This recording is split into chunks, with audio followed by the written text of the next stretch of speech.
Welcome, everybody, to the CrossFire podcast. It's a little after 7 o'clock Eastern time, Friday night. The show's about to get started. What an amazing chat we've got here. Look at the chat. It's alive. It's well. You know, there's a lot of things that have been going on over the past few weeks. I know we're all kind of stuck at home, maybe making one occasional beer run or toilet paper run, if you may have it, over the past few weeks. But to be honest with you, we've all gotten a chance to game. I think the community's gotten a lot stronger. And, people keep writing me in and day out, and they say, great to have CrossFire on. Love that you guys are doing this. I listen to it while I'm exercising, whether it be treadmill, running outside, gaming.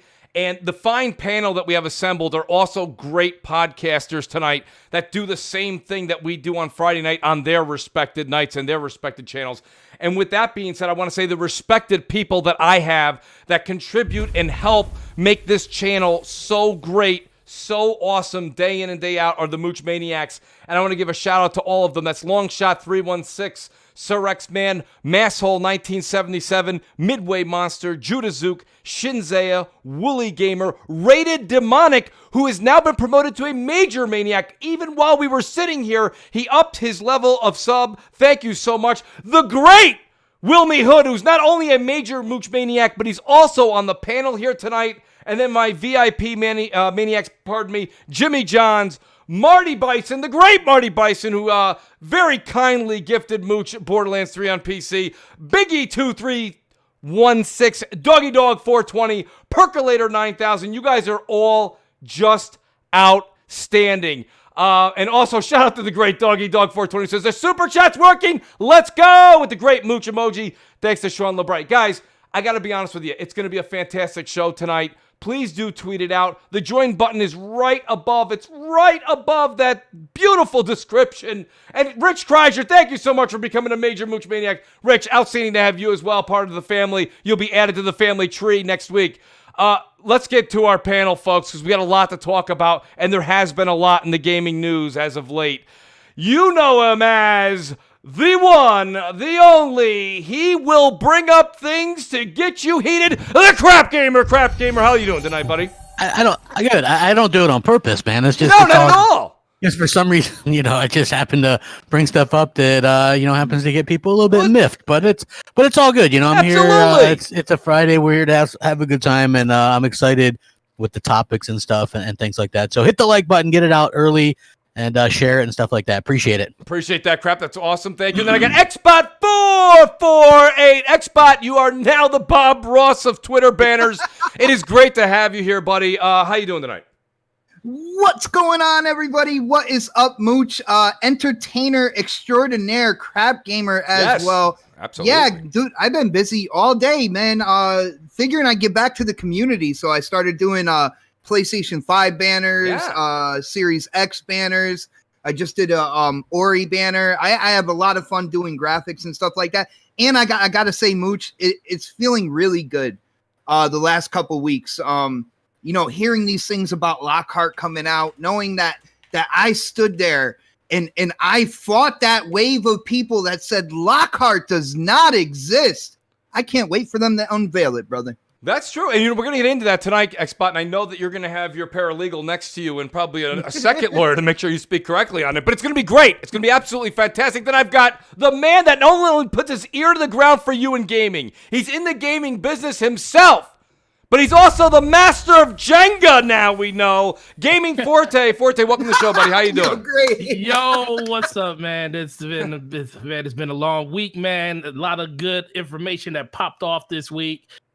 We can only close out this week the best way we do, as CrossFire always does. And yes, Jenga with the family was amazing. Mm-hmm. As you can see, my child, my youngest kid literally promotes my YouTube channel better than I can. Mm-hmm. And I didn't even think she was going to do that. There's actually an extended version. There's actually an extended version of that goes way more into depth that I just didn't post. I didn't want to go all into the weeds with it. But man, that was super fun. That's the one thing that this quarantine has taught me the most is the people. You never know the people you really truly live with because you don't see them, especially when you got a full-time job. You spend more time with the people you work with than the people you do at home. Yes. So I have literally embraced all of the dysfunctional stuff that happens in this house while I'm here, and it's been amazing. Honestly, I want to just double down on what Forte just said, because a lot of people, we're all going through these same kind of emotions right now. And I made a comment very, very similar to what Forte just said. I said, you know what? I said, you don't like that the kids aren't in school. You don't like that you're not in your daily routine. But it's given families an opportunity. Yes, there's been the good, the bad, the ugly, right? But it's given the families, like Forte just said, a chance to truly bond together in the house. And I think that, you know what? You got to look at the positive. You got to look at the silver lining. And Forte, thanks for bringing that up. To be honest with you, I said the same thing just a day or two ago. I said, this has been an outstanding time for family to grow, because we do spend 9, 10, 11 hours with coworkers. And sometimes we come home during the weekdays. What do? You rush to make dinner. You rush to take care of homework. You rush to get ready for sleep. And then, boom, you just repeat the cycle. That's not a lot of time with family. So, Forte, outstanding point. Thanks for bringing that up, man. I truly appreciate it. Absolutely. Other than that, Final Fantasy, what must I say? That's all I've been playing outside of just spending time at the house. And you saw the tweet I put up. I love Aerith, and that's like my bae. And I'm just super sad because every time that music comes on, it just brings back 1997 all over again. And it just confirmed how much I feel and love this game. I'm on chapter 12. I'm on the stretch run, and it's getting even more amazing. And I can't wait for these twists and turns that happen in this game. I'm on chapter 9, and I'm not going to lie to you, I'm a Tifa guy. But I'll be honest with you, Jesse's a close second. I can see that, all right, look, all right, that's just the way it is. All right, let's get into it. We got Enrique Brat, Basement Arcade Radio Podcast. Enrique, it's always good to have you here, buddy. And the audience is hoping that your blood alcohol level is above a 0.0. Woo! There it is. I'm hoping for 0.24. Actually, it's a point.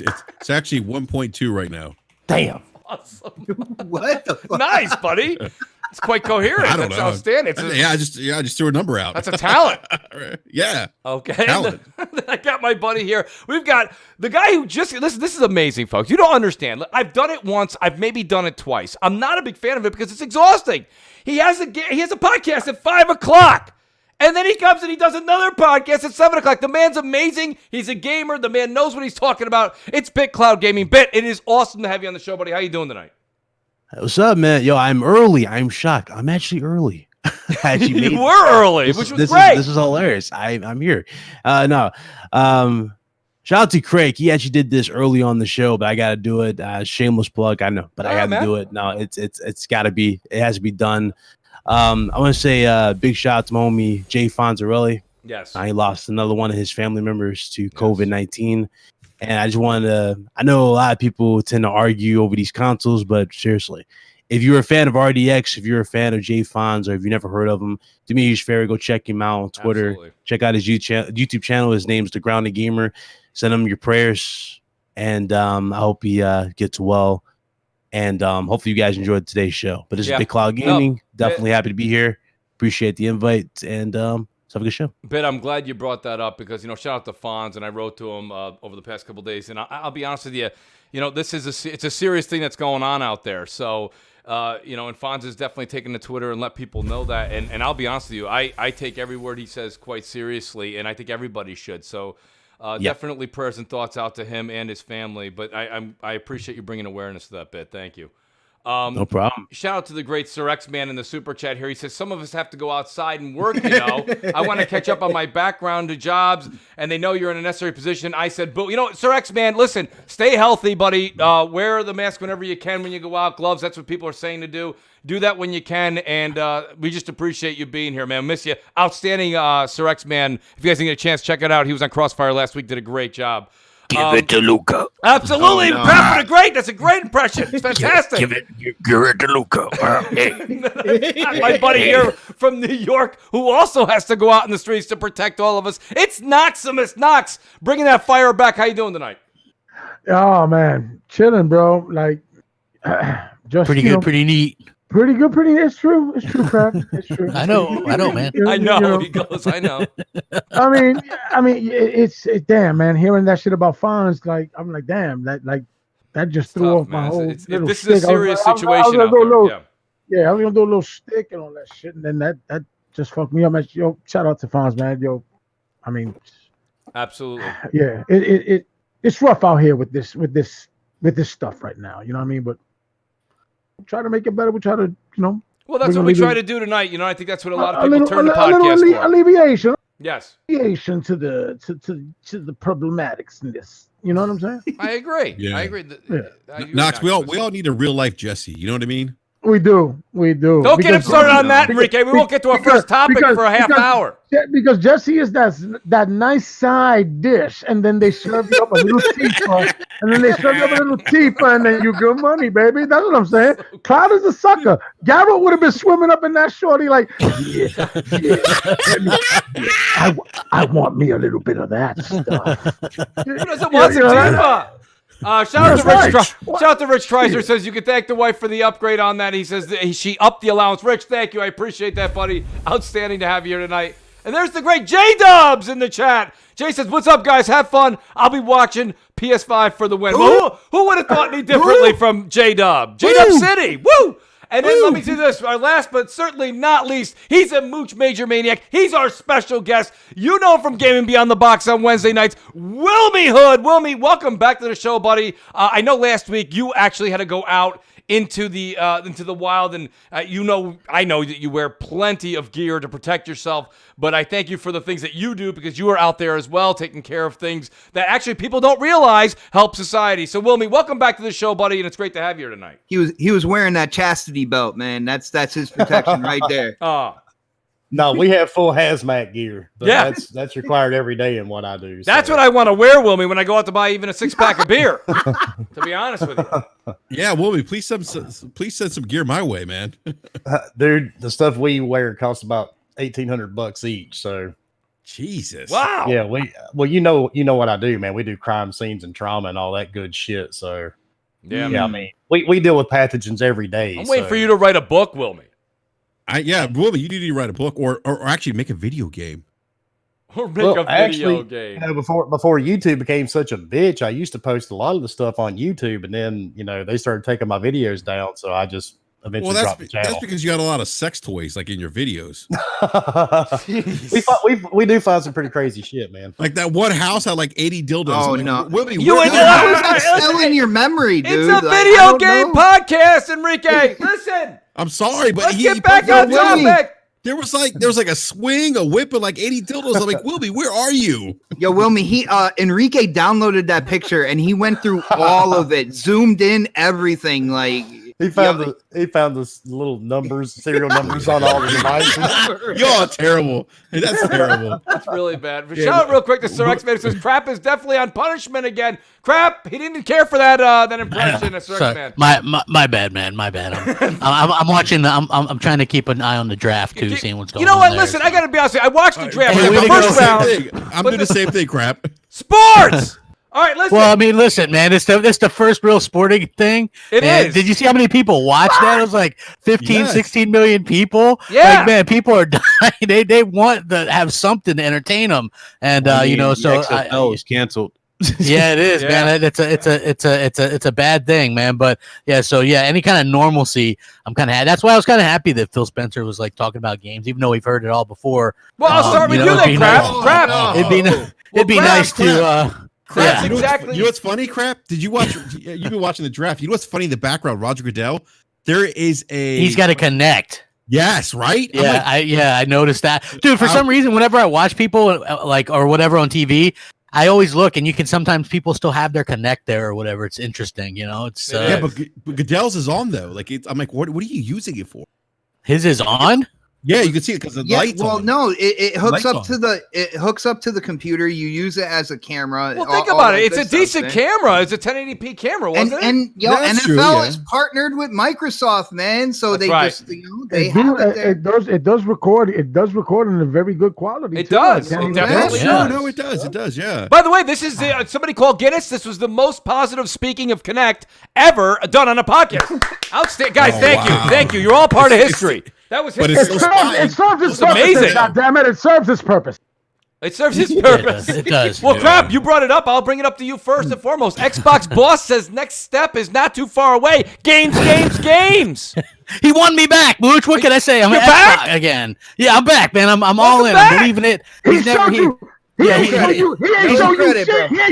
shit and said he's 28 games. 7 years. Going for 8, baby. Going for 8, baby. Going for 8. You know what's funny is, like, I have a little fun, but clearly, like, mine is a little bit of an act. Like, he said something and I did some, like, we wait your next commandment or whatever. And people were like, oh, you're sick, crap, blah, blah, blah. And I'm like, dude, mine's clearly just a joke. But if you look, somebody was like, I love you more than my dad, Phil. And they're like, serious. Like, you look at the comments to Phil Spencer and they are like, weird. Okay, so mine clearly a joke. Others not a joke, but weird. So, you know, he comes out and says it. And then my other comment to Phil was, would you say this is going to be the biggest E3 ever, the best Xbox lineup ever? You know, because you want him to get that quote because he says that every year. Yeah. But you know, look, this is a year that they have to announce some stuff. You know, Absolutely. They have to announce some stuff, and I think they will. You're launching a new console. You want to prove to people that you've changed. You know, like, to me, like, I like what he said, but also the thing he's like, you know, the thing that people are waiting on, games, you know, like, that to me probably should have been the first thing addressed before anything else. Like, I would have flooded the market with so many Xbox One games that people would have had to buy that original clunky Xbox just to get to them. You know what I mean? Like, that's what Sony did with the PS3. I thought that's what Microsoft would do. It sucks that they didn't, but you know, I got to tell you, you know, I'm excited, like I said, to see what they have to offer. Of course, you'd be a fool not to be interested to see what they have. Like, you can't just turn away and go, I don't care what they have. You know, like, if they've got good stuff, then I think that's great. You don't want people to be competitive and you want them to come out with some good games. I want them to come out swinging. You know, I want them to come out with some absolutely incredible games that maybe we would have never thought possible before, you know? So that's my hope anyway. So, you know, I was happy to hear him come out and say that. It's either going to go one of two ways, and it works out either way. Like, either you're going to have another clip of him saying that where it's not going to be true, or it's going to be true. So hopefully, you know, it's one of the, because I know we've all seen the list, right? That, like, J-Dubs posted it before. It's like 6 straight years of him saying it, you know? Bro. No, it's not J-Dubs. These are actually Phil Spencer quotes, but from various years about E3. But I just twisting things. So well, I mean, no, he did though. Did he not promise like the greatest E3 and the best lineup and all this kind of, like, he does that a lot. Three times. He's done it 3 times. And he should. I mean, it's his job. It's his job to hype people up. Yo, it's trash, but tune in anyway. Hey, I would love to hear that. You know what I mean? Like how refreshing would that be, right? Like, hey, you know, I'm going to be honest. Be unheard of in the entire garbage. industry. It's garbage, but what are you going to do? You know what I mean? Like, that's what I would hope for. But yeah, you know, listen, I'm of course looking forward to it. Give me a break. Who isn't? Everybody's going to look forward to it. Even if you're an Xbox quote unquote hater, you're going to look forward to it. You know what? I agree with you, Crap. And I think that him coming out and saying that, you know, listen, we've heard it before, but this is supposed to be the year that this Xbox time he's serious. Right? He's serious, right? Serious this time. Well, let me ask this. I want to get a different. I'm so serious. I'm so serious. I want to get a different perspective here for a second. Wilmy, I want to ask you a question here, and it's not going to be a typical, what did you think of what Phil said? But I mean, when you're looking at what we have as far as Xbox game studios and their newly acquired studios, we know what some of them are working on. What do you think you're going to be getting that is out of the norm? And I know that, like, me and Xbot and Crap have had this discussion so many times. Let's leave Halo Infinite, Forza 8, okay, and Gears of War out of it. Don't you dare. Don't you dare. Well, because we know they're coming, right? Come on. What are you going to... Did you see the rumor? Oh, what? Bro. What rumor? Let Wilmy speak. What do you got, Wilmy? I mean, about any of those 3 rumors, anyway. then we can say the Order 1886 too, then, right? I mean, we're going. That's what I'm saying, right? Okay. I mean, we can always assume anything's coming, but as long as you say rumor before can time, we use a good bro. game as a source of a rumor for a sequel? We know you can CFD too. We know that too. Yo, I love the Order, bro. So I'd love to get a fucking sequel to that shit. Yeah, you know you're getting that CFDs too, so you can put that on the list. Hey, I don't care one way or the other about that, but I mean, like, the Order, like that 4-hour games, man, for $60. Nah, man, the Order was dope. Wilmy, how are you changing your voice so much? Yeah, I was just gonna say he's like a ventriloquist. Wilmy, you sound like I'm the only nuts. motherfucker on the panel that's Southern. That's a sad part.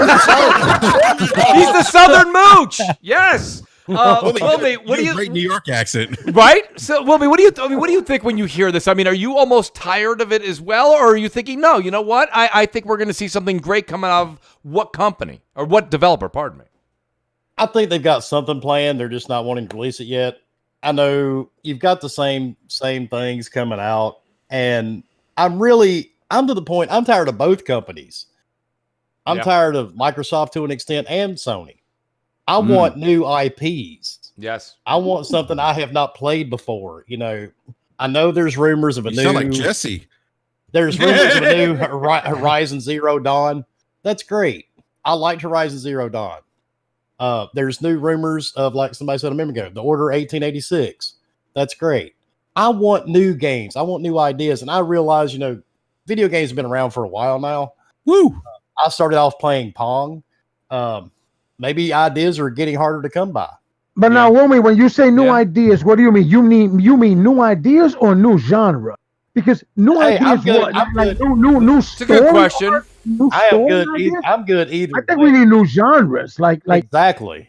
Yeah, that's what I think we need. Yeah. I won't. That's why I spend more time on my PC than I do on my consoles. I just want something new, something different, man. I just really do not want the same games reiterated over and over every year. That's the only thing. Gears and Forza is not going to cut it. Well, that's what the corporations are going to give you. You know what? Let me say something real quick. Bit, I'm glad you brought that up. First of all, second of all, that's what we've been saying. And I know Xbot. I know you have your quorum with this, but Wilmy, what Bit just said really does tie in hand with what you and Knox are agreeing with. Not only new genres, new IPs. There's no doubt that you'll probably play, experience, and have fun with Halo Infinite, right? And this is what I've been trying to say to Xbot too for a while. Is that I get that it's going to be great, but isn't it time for something different, something new? And I to get excited about a Forza, and this goes for Gran Turismo too. This isn't just an Xbox thing. Sony can take Gran Turismo, they can take Forza on the Microsoft side, and just put that in a box somewhere. Like, give us something different, something new, something we haven't experienced. That's what I'm saying, man. And I just want to see new types of games, and it could be new genres. That'd be amazing. But I think we're to the point now. Companies are scared to try anything new. They're too comfortable in remaking these games. I mean, look at the Resident Evil series. Yeah, Resident Evil 4 is the biggest FU. Yeah. I mean, we're going to keep getting, all these remasters because they sell. 2013, man. Listen, let me tell you what happens with Resident Evil is this. All us old school players, it scratches an itch, right? You wanted to play it this way. I agree with that to a certain extent. Resident Evil 4, none of us really had that type of a lot of us are in arms with that. Not 4. Would have been Code Veronica would have been the one. You know what I'm saying? But Resident Evil 4. But Code Veronica was already the dopest one with the tank controls that you were gonna get. What I'm saying is the old school players that played that old school Resident Evil with the pre-rendered backgrounds where you had to move accordingly with the map with the tank controls. It scratches that itch of letting you play it third person. Dope. I appreciated that. That's why I played Resident Evil 2. I didn't get 3. Yeah, Resident Evil 2. I love 7. More like a love letter. Resident Evil 4 is kind of pointless. Yeah, I mean, let me ask Knox. When you say I love 7 and I love 2. When you guys say a different genre, let me use that as an example as we move forward, because we're going to be talking and diving into Fable here. That's rumored to be coming from Playground Games. But hear me out, guys, real quick. The way that Resident Evil, and this is how I became in love again with Resident Evil. I loved it when it first came out, and then when they had 4, 5, 6, I was getting really bored. I was like, okay, you're just doing the same thing over. 7 rewrote it for me, and I loved it. It was my game of the year, I think, in 17. I was very vocal about it. I've replayed it. I have it on PlayStation. I have it on Xbox. I love the game. And I do want to give a quick shout out to the great Jessica Pham, who pulls a great Crap Gamer card. Crap Gamer's words are just facts. Jessica, thank you. What can I say? I'll take half of that. Thank you. Absolutely, Crap. I need some of that money. I'm sending a pigeon with $20 to your house right now. I'll put on my gloves and my mask and my sanitizer and grab it. It's so great. I just want to be pure. Is that the way though, guys? Is that the way that we want to see gaming change? What are they going to do with Fable? Let me explain this. And Wilmy, I'm going to go to you, Bit, as well. You kind of brought this up. Answer me this. I'm not a Fable fan. I didn't like the Fables before. I've been very. I don't. It was too cartoony, too goofy. Neither did I. It was dumb. It was. It was doofy. It was a doofy game. I didn't like it. Yeah, it was weird. It was just. It wasn't my bag. Yep. But I mean, I gotta be honest with you. They could bring me into Fable, and I might be hook, line, and sinker here. What do they got to do? Wilmy, I'll start with you because you said different genre. Like, how can they change Fable to get someone like me? And actually, before you answer that, were you indeed a Fable fan prior?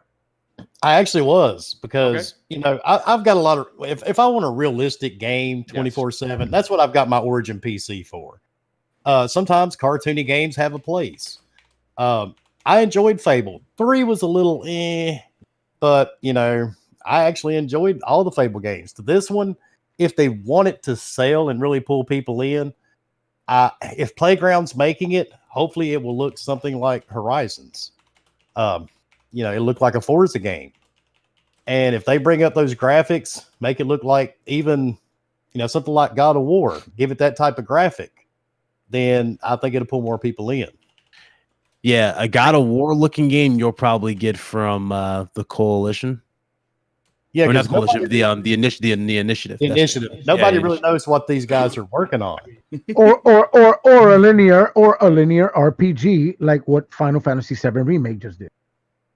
I think with Fable, the thing that really kind of, because as they came out with like Fable 2, I know a lot of people absolutely love Fable 2, and then Fable 3, when it came out, a lot of people were talking crap about the game, and a lot of it was rightfully so.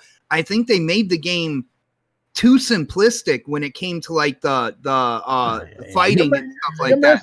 They'll probably make it third person like the Witcher. I can't hear you. Like what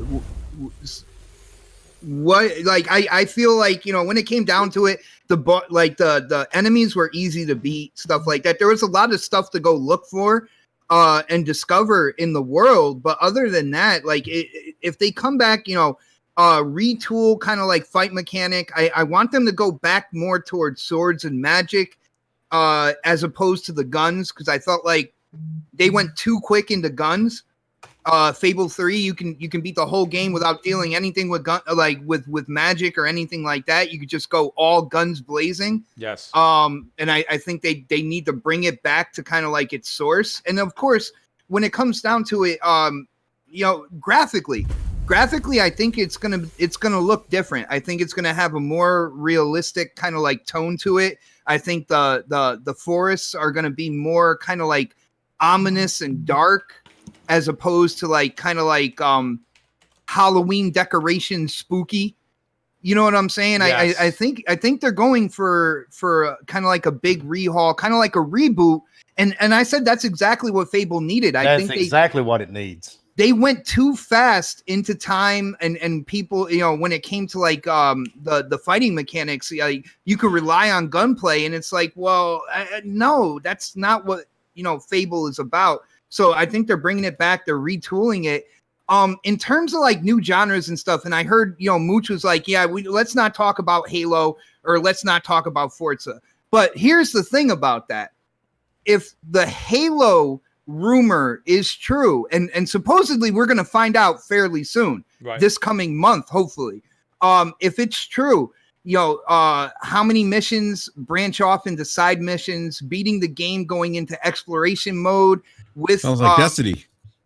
No, dude. I don't. They said no microtransactions, so it does sound like Destiny. It does sound like Destiny. I'm loving it, and I'm loving that it does. But here's the thing, and then you hear with Forza, sound like Destiny. You hear with Forza Motorsport. You hear rumblings in the background that they're retooling everything. They're giving it a different kind of like approach and stuff like that. So I think they're retooling their franchises to kind of like accommodate the people that want a new genre. But like we said, like Phil said, games are we're going to be showing games soon. Xbot, hold that thought, because I want to get into Halo. There. I want to hear your whole the Halo conversation. Let me just take care of a couple of super chats. Steve Tech 809 says, invite Dealer on the show. I might even do that. We might get Dealer back on the show. It'd be great to have him back on. And then I've got here my buddy here, Sir X-Man says, I gotta get a new Fear game, which I see Wilmy's all about. Yes. And then I've got my buddy here, Nerd Nate says, what if they name the Lockhart console the Play Series? Now, Nate, hold on to that question because we're going to come back to it when we get into the Lockhart discussion right after this one. But Xbot, I like what you're saying. So you're saying, Mooch, let's not leave Halo out of this. They're going to redo this game in a way that we're not familiar with. But what was it you were saying? Are these things you've heard? Or these are things that are kind of hypotheses right now? Again, this is a rumor, and I say this on my channel on Next Podcast all the time when I'm dealing with rumors. I say it like 20 times to let people know I'm not saying this is true. But I like to kind of look at it and it's like, damn, well, is it really like possible that's what they're doing? And from everything I've been hearing about going more open world RPG elements, stuff like that, every time in this rumor, every time you beat a mission, it opens up 2 or 3 side missions that deal with like other Guardians, kind of fleshing out the complete story. You can go completely through the campaign as much as you want and just go mission after mission, but opening up those side missions and kind of filling out that universe, and then once you beat the game, you go into an exploration mode where you can take your created Spartan and bring them into like the campaign levels and just go out there and see what you can get. Of course, there should be things out there to get, you know what I'm saying, to make it like worth it. And they call you Spartan. They be like, come here, Spartan. But that's what I'm saying. Like, when people are saying like we need a new genre, like Bit and Wilmy said, I said. Oh, and Knox as well. Said, okay, all you guys said. Knox said. Knox said it. Knox brought it up. Said. But I think these studios, all right, when it comes down to it, and I think Crap Gamer pointed out a coalition tweet. They see where kind of like they went off the path. All right. Yeah. And I think that they see that there needs to be something new there. I'm really excited for Halo, and not to mention, they bought all these other studios. So for people who want like new IPs and stuff like that, we still have yet to see what, a lot of these studios are doing. So I'm excited. I think they're going to show a lot. I think Sony's going to show a lot. It's a real like great time to be a console gamer, man. You think or Huh? Yeah. See, I'll say I think right now. Should I did there? Are you sure? So is there any conversation around what the initiative is doing? Anybody know? I just think they're probably making something. Because I have a theory. They're making a quadruple They're making some old Game Pass shit. Watch them make like a God of War Perfect Dark remake. It's going to be a God of War clone. Hey, to be honest with you, the Perfect Dark remake. I wish they made a fucking God of War clone. The perfect. Yeah, it'd be a God of War clone. That's the Perfect Dark remake thing gets a little traction lately. A lot of people thinking that they might not be working on a new IP, but might be working on an old IP. That's where Mooch says nostalgia is a hell of a drug. Because I'm not saying I believe that. I'm just saying that's a rumor. But here's the thing: when Perfect Dark Zero came out, let's be real. Like I actually remember when these games dropped and stuff like that. There was a lot of people. That was a launch 360 game. I played it. It wasn't. A lot of people were complaining exactly like when people are like, oh, they should bring back Perfect Dark and with Fable, as long as it's a reboot, I'm totally in there with you guys. But Fable the thing is, as far as Fable 3, what I have to say is I love Fable. Fable 2 is maybe my all-time favorite RPG. That's I know some people won't agree with that. That's fine. I just liked it. The story, you take your dog with you everywhere. Of course, that's going to be attractive. That's going to be attractive to me. The only Knights of the Old Republic is always going to be my favorite. I love Knights of the Old Republic too. I play it every year at least once. That's my favorite. Like, for me, that shit is synonymous with Xbox. I know it's EA, but I'm just saying, like, I know what you're saying. So you know how I feel, Crap. They need those fucking second party deals. They need to. Hey, I agree, man. But I just to get back on Fable real quick. Fable 2 I thought was great. It even won G4 TV's Game of the Year. They rushed Fable 3. It came out only 2 years later. It wasn't finished. It wasn't where they needed it to be. But that may be one of the only times where I saw people on my friends list that wasn't a Halo or Call of Duty playing this game, like, and it would show, oh, your friends had this many STDs or this many wives or this many kids. Like, it was really cool the way they did it. So it wasn't, they took a couple steps back, but actually, like, you needed to get a certain amount of gold to defend your kingdom or whatever. It was pretty cool. And then I even liked the story of the Fable Kinect game. I thought it was pretty good. And then, like, we should have had a Fable game this generation. It's kind of ridiculous to think that we haven't, because people's complaint last gen was all Microsoft would do was Forza, Fable, Gears, and Halo. right? But those games were all amazing last gen, you know. So as far like it's hard to really complain. Yeah. You know, that's what I was like. You got those 4 pillars, and it's amazing if they can bring that back. And I have faith in Playground Games. If they can bring Fable back, I think it'll be. Here's a Fable. Crap, I got a Fable thing for you, though. This is interesting. Eric brought it up in the chat, but I got to ask you this. Eric says, I think Fable's not going to be finished when it comes out. It's going to Game Pass, and there'll be updates every month with new content. Now, wait. Now, I want to bring this up. He went the grounded route, man. What are you talking about? Well, That's why he's saying that. Crap, this has been my biggest fear now for the past year and a half or so. Everything we're I don't think you could do that with an RPG. Well, I don't know.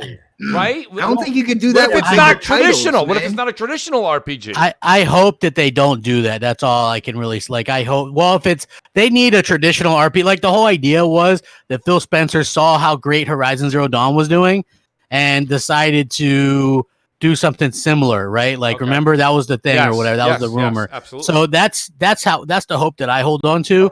That that they were blown away by it and they want to do it, and of course they had that technology from Forza Horizon 4 where you can change the seasons. And I remember very distinctly saying, hey, this game that like how they're doing the seasons, this is exactly what they're going to do in Fable, and I can almost guarantee you that it will have seasons, which is pretty cool. Nice. I mean, when it comes to the initiative, real quick, when it comes to the initiative, and the last thing I heard, and that studio is so fucking tight-lipped. My bad, Mooch, but it's so tight-lipped. Like the information around that. Like I'm telling you, they're making the Horizon, or they're making the last thing I heard was an action adventure game, which like they. So an Uncharted. I mean, isn't God of War action adventure as well? Like you don't know. It's very general. You know what I'm saying? But you gotta keep them to their word. If they said a quadruple A game, that's what they gotta come out with. They gotta come out with something that graphically just makes your eyes melt. The gameplay is so tight, responsive. The story needs to be insanely immersive. I think the initiative is making a quadruple A title. I think the initiative is making a game like you're discussing. Go ahead, Brad. But what is it? What is a quadruple A game? Do we have a definition for that? It's one more A than triple A. So hold on, guys. God of War remake and Red Dead 2 are the closest you're gonna get to games together. That's probably what it is. I have trouble convincing people what a triple A is, right? Like there's people out there that swore up and down Ori 2 was a triple A to me, and I'm like scratching my head thinking you can't really be that dumb, can you? It's a triple A 2D platformer. Yes. No, hell no. It's a $30 game with no marketing budget. And it's not an indie either. It's not an indie because it's published by Microsoft. Yeah. That doesn't mean that's not an indie. It's not an independent developer. It was a publisher that they signed the developer signed the contract. Wait, Forte, what are you saying? I said, when do you think we're gonna see whatever this game is they're working on? Why are they holding it? That's a good I'm question. hoping May the 5th. I don't think for another year. Like, do you think they're gonna just show? They're gonna give us a glimpse? No, I don't think ever we're gonna see it. We're never gonna see it. Not from Microsoft. We're never gonna see it. We're never gonna see it. Not from Microsoft. Hell no. You're not gonna see Forte. If I had to guess, I would say I wouldn't bet on anything in May when it comes to the initiative. At earliest would be kind of like that June thing.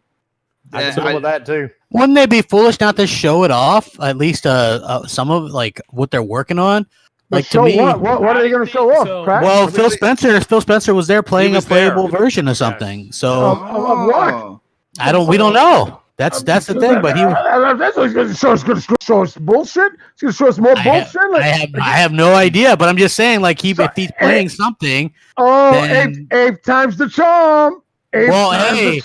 I would just think that it would be smart to show something, right? Like you got to show a new IP. Yes, I think it comes down. You have to. You absolutely have to. But yeah, they have to. I mean, as far as I'm concerned, they have to. Yes, absolutely. So I think so. The thing is, I think, and you guys are right. They do need to show it. But I actually come from another perspective because we were talking Phil about Dominus Maximus Spencer has all the answers. Dude. Right. So they talk solid about how snake oil. Go ahead, Ben. Snake oil. No, so sorry. Oh my God. So they talk about how the certain games are going to take advantage of the X when it releases at the end of the year, and Halo is one of those games they say that's going to take full advantage of it. Now, we had Optimus Code on multiple podcasts say the only way you can really do that is if you throw the bank at the game to allow that game to breathe enough to be able to focus on one version of the game while another version is being made in the background to be able to support the older consoles and stuff.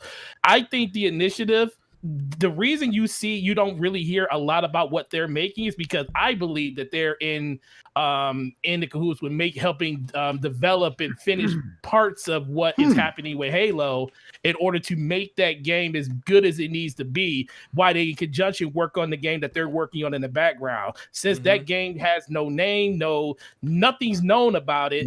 I don't believe that game's going to release until 2023, 2024 probably at the latest. I don't think that game's coming anytime soon because they are still hiring for that game. If you go to their pages, they're still looking for designers, engineers. That game is so early in development. You know what's I think it's just the fact of the matter that they're just working on it to get as much time into it as possible. But they're literally looking to get Halo out the door, and they're trying to take advantage of the new system when it comes out on that. And 343 is a very big company, but they're not big enough to be able to try to manufacture and make Forte. Another thing to add on to that. Oh my God! Bust it, real quick. Yo, real quick. I think somebody been hitting that cocktail. I was gonna say, woo! All right, check it. Yo, 14 now, but real quick, right? How, like, if they're gonna really drop a Lockhart, right? Then the Xbox One X is already irrelevant. Correct? We're not talking about the X. We're talking about the Series X. Yeah, we're talking about the Series X, but didn't Phil Spencer come out and say that, yo, you can bring this shit, across generation. We're gonna let it rock, it's gonna be supported for a little over a year. Yeah, but they also came out and said that we will have games that will take full advantage of the Series X. And check this out. That is where this is coming into play because I got an answer for this, guys. Yeah, not all games, but Forte, I'm in your corner here. I am in your corner here because if the rumors are true about Halo Infinite, and if they take the multiplayer and make it a free-to-play experience, then it would make sense that they have two teams working on, one working on kind of like the Xbox One version of the single-player campaign, and you have 343 working on the Series X kind of like version of it, because at the end of the day, the multiplayer is going to spread across the ecosystem. No problem with it being free to play. Then you have kind of like your, the same amount of people, 4v4, 6v6. Let me ask you guys a question here, and I'm just it's a makes question, sense, Forte. This is a question that maybe nobody can answer. Maybe it'll be rhetorical, and we'll get back to it in a year. I was going to add on to it too, though. He said that game was early development. But are we going to run into a problem? Hellblade is in super and early development because they just showing out the photogrammetry. But is there going to be a technical issue here with what Xbox just said? Because you got the same company making half of it making for the Lockhart, and one of them making for the the current day gen, and then one making for the Series X. Isn't that like, remember when we saw this turmoil, this ridiculousness all go down with the Master Chief Collection, where it was just a debacle and everything was a mess? Dude, but you look at like Forza Horizon 2 when they made a 360 version and they made an Xbox One version, that was fine. Hold on, Forza Horizon 2 on the 360 was a different game. It was made by the same people that made Crash. Well, yeah, it was made by Sumo Digital, and it was like obviously because they couldn't have done what they did with the weather and things like that. But that's exactly what Forte was saying. And when it comes down to it, when you go to buy that game, you're either going to get the Coalition's helped Xbox One single player campaign, or you're going to get 343's Series X, Series S campaign. Well, they can't. That's that smart delivery. You're thinking that there's going to be two different ones. What if you're playing co-op with somebody and somebody's playing on an S? At what point, if I'm playing on a S or a SAD or a launch Xbox One for that, and somebody's playing on the Series X, what am I seeing versus what they're seeing? Well, there's the series, the lower Why we have to compatibility see the game, man. No, it will have like dumbed down graphics, resolution, and frames per second, probably. Yeah, you'll be fighting stick figures on the Xbox One. It's going to be the same number of visually, stick figures. It's going to be the same number of stick figures. It's just on the Series X. You're going to have like full-fledged elites. I mean they're going to scale everything else back on for the lower system to have the same number of enemies and everything like that go along with the story. That's exactly what they're going to do. All right, well, let me do this. I think we kind of discussed what we think and what we envision are coming from the games, but the other thing that's come up in everybody's conversation here, but we haven't really tackled it, and let me just take care of the super chat real quick. So X-Man says, I want Steve Ballmer back to put Xbox on top. Shout out to Steve Ballmer, who's over there with the Clippers. And then Stop 6 Doc, he says, I just bought another X from when Call of Duty bricked my last X. Had no plans in getting the SX, but the way Phil has been talking, I'm getting the Series X. Stop 6, I'm with you on that, and it's great to have you here, Stop 6. But what do you guys think about this? And again, I'm going to start with our guest here, Wilmy Hood. Wilmy, who is the Lockhart for? Do we think that the Lockhart is ultimately going to end up being I don't mean confusion the way we were saying it before. I'm not saying that at all. But what it does is it kind of, it could shackle and kind of hold back the Series X a bit. Do you think that's the case? That's just steps on its own fucking. That's just kind of. That's what I mean. I don't necessarily mean Well, wait a minute though, X-Bot. I don't mean technologically. I mean just maybe even mindset or mind share, because we all agree, right? We've said this a number of times, week in and week out, that the cheapest console sells the most. So if all of a sudden you have more Lockharts than Series X, aren't we exactly where we are now, where we have more S's than X's? And we're not getting the cheapest console with excellent first party support, Mooch. That's the difference. Right. Wilmy, what do you think about this? Do you think push first party? Well, I don't know about that. Wilmy, do you think it's going to hold it back? That's the only time Nintendo, which is the weaker console, always comes out on top because it has excellent first party support. Yeah, but Nintendo, even the Wii U, Microsoft first party was selling like 14 million Marios, man. Like, Microsoft's got, or not Microsoft, Nintendo's got nostalgia on their side. Like, you can put as many Marios out there as possible and they'll sell the console. Microsoft doesn't have that luxury. That's what I'm trying that is true. And even though they still do that and they milk that shit to death, they do every iteration of Mario that is supposed to supersede the next one is always better than the previous iteration. Always. Yeah. I mean, that's just a matter of fact. And that's it. That's why those first party titles. Super Mario for 64 was the best Mario. I'm not a Nintendo dude. I'm just saying that's why they're always on top, because their first party shit is dope. And to be fair, they usually, Mario's in a lot of stuff, but they usually do like one main 3D Mario game a gen, one main Zelda game a gen, or maybe that's what I'm saying. Yeah. All their first party shit is dope. Smash Brothers, Zelda. Mario Kart. Mario. Honestly, Kart, all of it. Yo, to put this Galaxy or whatever the fuck. To put this back into what Mooch was talking about with Lockhart, like I don't. First off, when it comes down to it, you're gonna have a lower price point with where there is a gaming community out there. It's like, oh, it's cheaper. Oh, that's mine, no doubt. You know what I'm saying?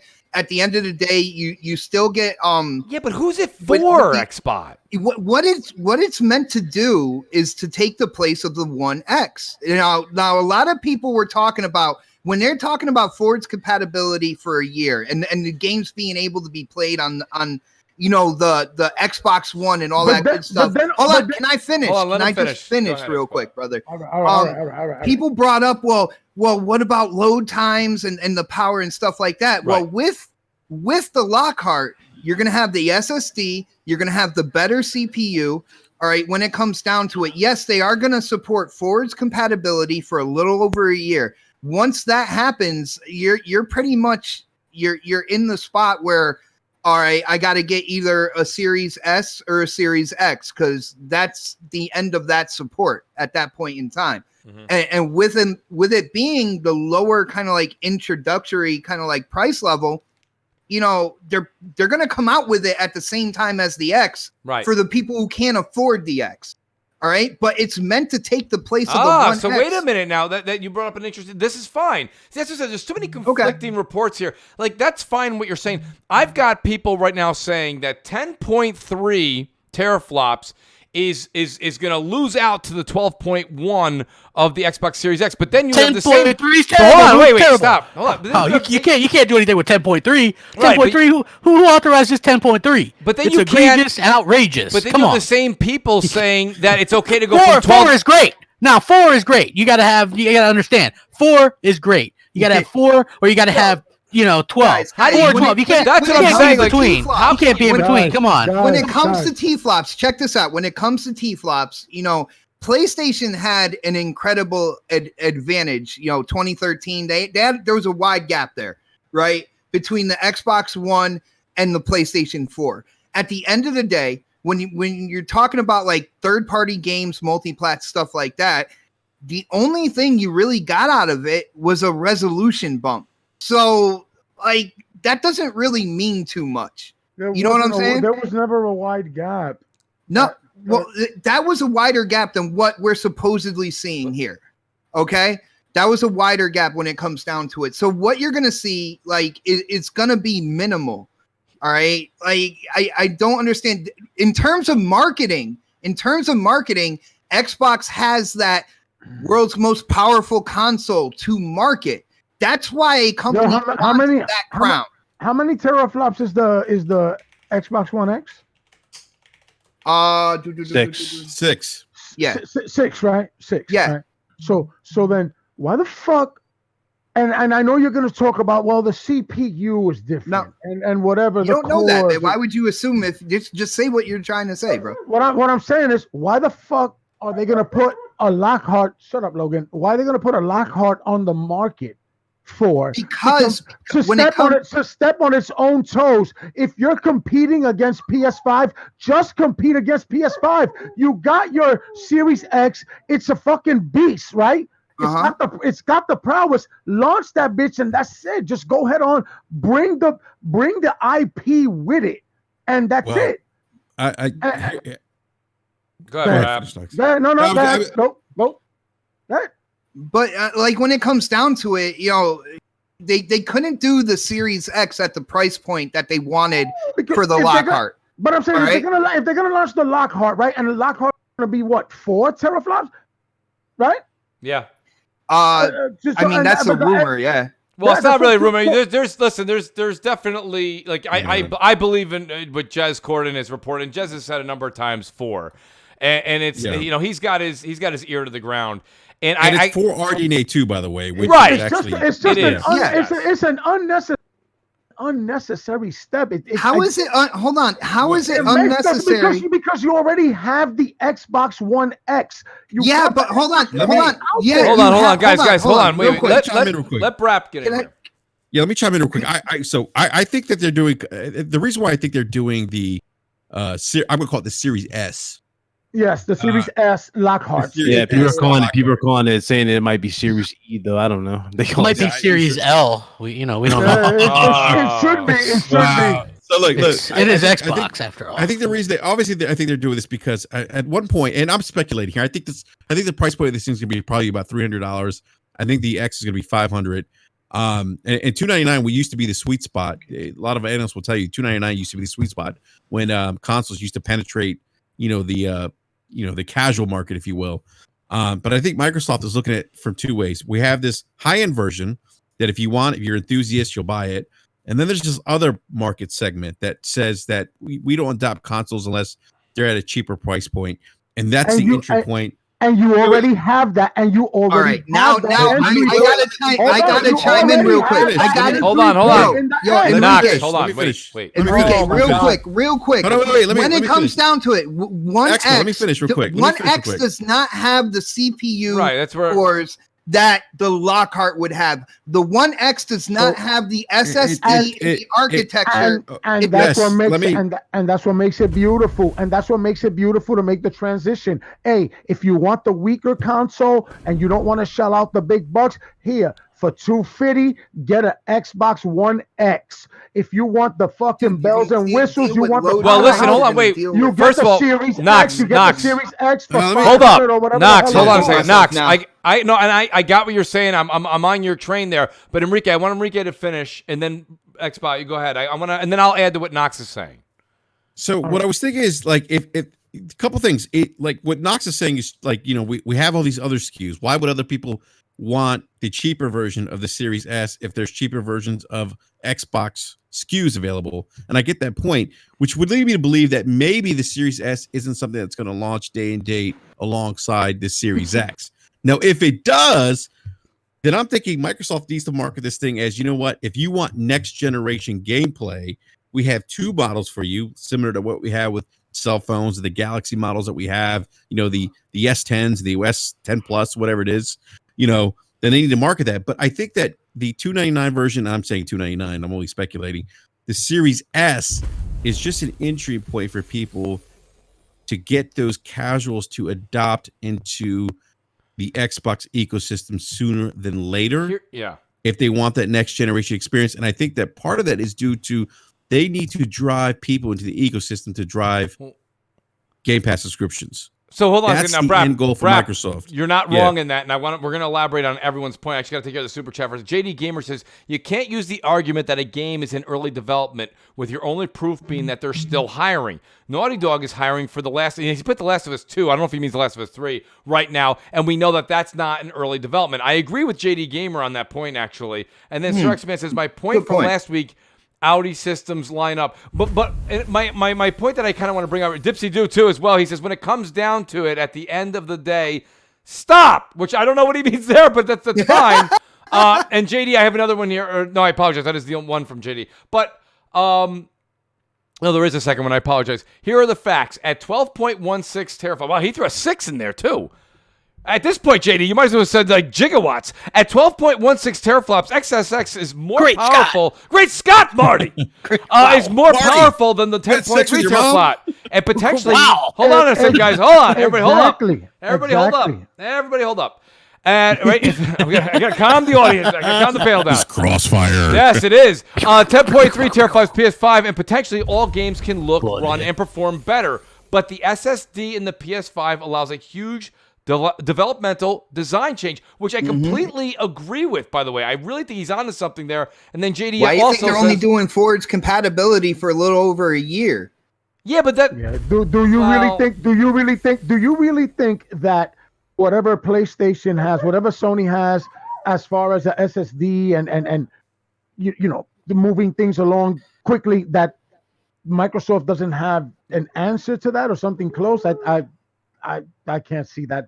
Well, that's something you got to put in the box ahead of time, Knox. That's not something you can add later. JD Gamer I can't see that being the case, though. Right, Microsoft is going to have an answer to that. Well, I'm not sure. I'm not sure if they're going to be able to answer that. Assuming It's that the a standard answer. It's a standard. It's not this super duper shit that they saying. But no, but it's either. But here's the thing, though. It's the same thing like we were saying earlier this generation. Like Xbox could take the DDR3 that they put in there and they can upgrade it with DX12. They didn't. They didn't, and they couldn't, right? So it's the same thing here, right? That's true, so, right, JD Gamer says, assuming that the I/O and CPU in the Lockhart are the same as the XSX, then the game design can remain next gen with only a scaling of graphics. Yes, that's exactly right. So, that is exactly right. For what throw out a Lockhart when you already got the X? Well, hold on. We're going to get to that. I got to get through the super chats are coming through here. Just use the X and the Series Brother, put the drink down for a little bit, man. Clear your head. Hold on, Xbox. Mooch, Z Blackbird says, Mooch, I'm here. Why is Enrique holding back Lockhart? I'm sorry. Yo, Z Black. Shout out to Z. And he says, Weenie says, shouldn't Xbox be worried about all the comparison videos being base PS5 versus the base Xbox Series S? This is a good point, even though the Series X will be better. That's the thing. That's what I'm saying by confusion. It's not confusion like people can't read the box or they don't get it. What I'm saying is I'm buying in. I'm buying in with all of that everybody's saying right now. And they're saying, Mooch, you don't get it. The lower price console wins. Okay, that's fine. I'm with you. But now that being the case, the Xbox Series X is going to be the runner-up to its weaker brother, the S. Okay, and therein lies an issue where Microsoft's stepping on its own foot. I think what they're thinking here, what twice Xbox division stepping is on it thinking twice. here, all right, is when it comes down to it, the hardcore gamer is gonna get the one that is more powerful. So if you're in the market to get the new Xbox and you're a hardcore gamer, you're gonna get the PC Series approach. X. All right. If you're thinking about it and you don't know what you're going to do, if you're that type of person and you know, you're kind of watching your wallet and stuff like that, at least they have the next gen console that has all the next gen features when it comes to load time, stuff like that, at a cheaper price point. So they're thinking they're going to grab that consumer as well. Okay. I mean, it's fairly simple. Let me ask this question. If it works, I think they're doing a lot. I honestly think they're console watching gamers a lot don't for it stop because them. they're not confident that the install base is going to be the way they want it Big to be. Cloud, thank you. Exactly. Because Big Cloud let's be made that's realistic a here. point. Big Cloud, can you say it again, please? That made a lot. I think the real reason behind Lockhart is because that install base is not where they want it to be. It's not going to be where they want. Right. Because think about it. They're offering you better, which we already know on paper. Series X is more powerful than Much PlayStation more powerful. 5. There you go. Yeah. Much more powerful. And when you got developers talking about PS5 possibly being 500, Yes. 550, I don't think Series X is getting in that $600 threshold. You know what I'm saying? They have to have another option for you to get into that. Because not everybody is going to buy into all access and pay monthly subscriptions to this, to buy it, to pay it off. Not everybody's going to. Well, that's another topic I have here, and I'm going to bring But that up. And Enrique, I'm going to give you the mic right now with this question. Yeah. This is the new topic here. With Xbox holding the power crown now and going into next generation, why are the devs praising PS5? It's simple because it's a good piece of hardware. I mean that's why.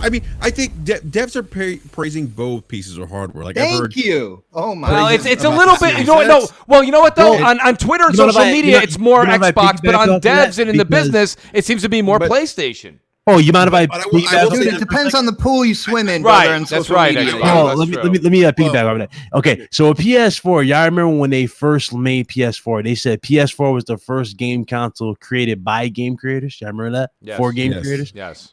PS5 is strictly answering all the issues that they have personally going into consoles in general. That's why developers are praising this with the actual SSD and everything. Sony is going for the same results, but they're going about it in the way the developers want them to go for, where it's innovation. They're not going just strictly off of the damn. In comparison to what though, as well, Ben? Well, we had big shout in comparison to the PS4. That's why they are praising this thing. Well, but in terms of jumping from platform to platform, and I'm surprised nobody else has said this. Like when the developers are like, this is so much better than what we were dealing with before. And if they're talking about Sony, then they're talking about the PS4, and they're like, this is leaps and bounds better. Thank you guys. Thank you so much. Well, yeah. I think the biggest improvement in the next generation consoles is obviously we've removed that bottleneck, that CPU bottleneck. Yep, they got all that issues. They have no issues. They have a fast, efficient machine. More data can be pushed to this thing. Yes. I mean, again, I have no problem. I have no fear for PS5. People keep talking about the specs. No, PS5's y'all looking at this shit the wrong way. The only good thing about Microsoft having the power crown is that we won't have that bullshit issue that we did at the start of this gen, where they cost more. Remember, they cost more at the start of this gen, but they were weaker. And they were doing like made up resolutions. I remember that like 792p and shit. Like they couldn't even do 1080p. But everybody is so they don't have this issue no more. Well, Wilmy, go ahead. Everybody's forgetting the most important thing. What's that? The PS5 will have a robotic companion with it. Absolutely. Yeah. Absolutely. And Wilmy, you will find at one of those houses holding dildos. A sympathetic companion too. That's so true. Yeah. So for the couch potato that has no life, you've got a companion. But Wilmy, honestly, Wilmy, there's no one better than I know. A lot of companions. Listen, Wilmy's one of the greatest people I know that knows how to handle a checkbook. You know what I'm talking about here, Wilmy. And the issue that I'm saying is that like you can't say there's a hardcore conversation, which is who we all speak to weekly, and is in the chat and is on the panel, and we'll be listening later. Those are the folks that are the hardcore. You guys are all the hardcore, whether you think you are or you're not, you are. So a lot of you guys are like, I'm in the know, Mooch. You're all full of it. I know what I'm doing. I get it. But there's other folks right now that I personally know, and I know that all of you know, that play one game. Sometimes it's just Fortnite, a free-to-play game at that. Yep. At that. Right? They don't dedicate. They have jobs they don't dedicate to. Right. So if my point is if Lockhart is going to undercut the Series X by $200 or $300, and of course that's going to win out every holiday season and then some, you all of a sudden are in the predicament that we are today. Because let me ask everybody on the panel this, and Wilmy, I'll start with you. Wilmy, what game? Mooch, you know what the pressure is too with that Lockhart? A lot of people are talking about it. You know, the cheaper option. Yes. If that thing is $400, oh well, that's different. It's got to be. It's got to be. It needs to be $300. I think it's got to be 300. It's got to be 300 to make an impact. $400, and that goes against PS5's price point, which is more likely to be 400. I'm telling you. I still, and I know maybe I'm in the minority here. That's fine, but I think if the Series X ends up being $499 and Xbox takes the hit, that's fine. I think that Sony takes the hit and they're $399. I think Sony's going to be cheaper no matter what it costs them, because they have the install base. But yeah. But you know what I'm saying? So my point being is that, going back to Wilmy, do you think that like the Lockhart doing that to the Series X, you see where it kind of puts it gives us the same situation today. What Xbox One X game, except for Red Dead Redemption 2, which isn't even first party, or maybe you could say Gears 5 at most, really put the X first and foremost when we all put our hard $500 down and they get that? What's the case with that, Wilmy? I see the same thing happening. Oh, God. You should have said Sea of Thieves, dude. I would have respected you more. Right. I think they're going to come in at $299. That's what I think. Yes, and it does say it's not going to have a lot of the newer features. What's to say, like you said a second ago, Mooch? You know, with people playing free to play games like Fortnite and all that stuff. What's to say they don't do away with that paywall? They have to. They need to. Yeah. They absolutely need to. I mean, they might. That's a great point, Wilmy. I mean, who's to say they're not going to do away with that paywall and this Lockhart's going to be strictly digital? That's another thing. All right. Okay. Are they even going to have a disk drive in series in this new one? Yes. I heard it's going to be digital.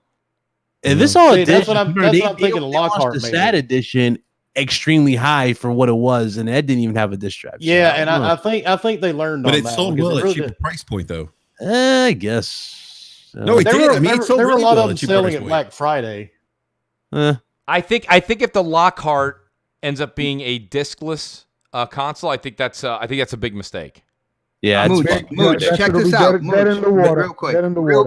When it comes, people are comparing with the all digital edition and the One X and stuff like that, and what we've gotten for that in terms of games.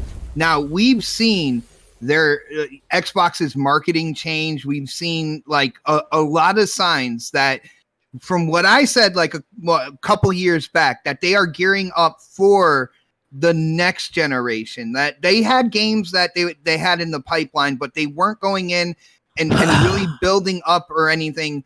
And they've been building their studios and stuff, getting ready for this generation coming.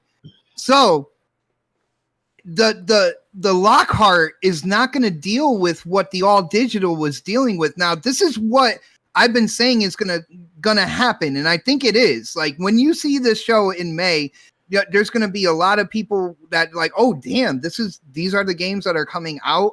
I feel like they built everything up. They want to forget about this generation, 2013 all the way up. They want to forget about it and just move forward. And I think that's where all of their money and marketing and everything, that's what it's all leading towards. So you're saying they want to drop it just like all their cell phones?